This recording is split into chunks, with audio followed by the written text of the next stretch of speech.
Well, good afternoon. In the 81-page lawsuit, attorneys for the family of Dexter Reed argue that Chicago police had no lawful reason to pull him over back in March, and then they say they used excessive force after that first shot was fired. Dexter Reed is not alive today because of the actions of these officers and the inactions of the city of Chicago. The family filed the lawsuit today. No, nothing brings Dexter back. But this family doesn't want it to happen to yet another family in the city of Chicago. We asked the city to examine their own policies and procedures, reacquaint themselves with the consent decree and the obligations that they vowed to abide by, and ultimately to ensure and put in safeguards that this does not continue to happen to our children and to our loved ones. The attorneys who filed the lawsuit on behalf of the family held a press conference in front of the 11th Police District headquarters this morning. Reed's parents and other family members were here as well. This is the same district the 5 tactical officers involved in the shooting work out of.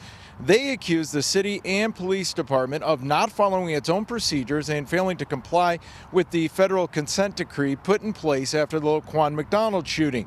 They also argue instead of de-escalating the situation after Reed was forced to pull over last March, they did the opposite by screaming commands with their guns drawn. The lawsuit also states the 26-year-old was living with physical and mental disabilities as well as PTSD, though attorneys wouldn't get into the details of that this morning.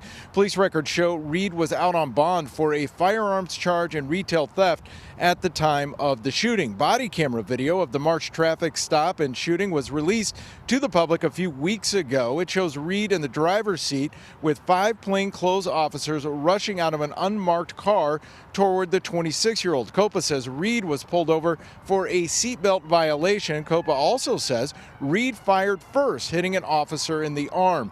The head of Copa, however, wrote a letter to Police Superintendent Larry Snelling questioning the ability of the officers to see a seatbelt violation, partially due to the tinted glass on the car, and questioned the 96 rounds officers fired at Reed, including when he was on the ground. Copa's chief has also been doing media interviews since the release of the body cam footage, something the superintendent has called inappropriate while it is still being investigated. Those behind the lawsuit and Reed's family say not only was the traffic stop inappropriate, but also unlawful, and so was the amount of force used. He was going down the street, minding his business, and then at one point the officers just turned down the street and blocked him off. And so they never announced they were officers. They had hoodies. And if it was me, I would be totally terrified. What happened to Dexter is unacceptable, and I hope that these officers are held accountable for their actions.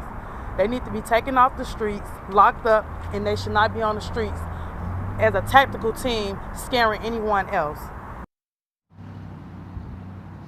Now, I did reach out to CPD this morning, but it does have a long-standing policy of not commenting on pending litigation. We're live in Lawndale. I'm Eric Rung, WGN News.